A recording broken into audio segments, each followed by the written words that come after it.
ललकी बत्ती फॉर्च्यूनर गाड़ी मोर हो गई। ललकी बत्ती फॉर्च्यूनर गाड़ी मोर हो गई। तिलकहरू जब से द्वारे पर अइले आजमगढ़ शोर हो गईल।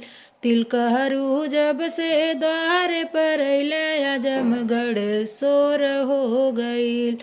भैया के साला करिया रहल अब गोर हो गईल। भैया के साला करिया रहल अब गोर हो गईल। तिलकहरू जब से द्वारे पर अइले नेता आजमगढ़ शोर हो गईल।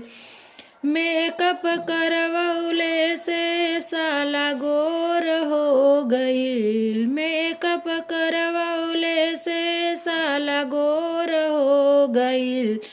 तिलकहरू जब से द्वारे पर अइले आजमगढ़ शोर हो गईल। तिलकहरू जब से द्वारे पर अइले आजमगढ़ शोर हो गईल।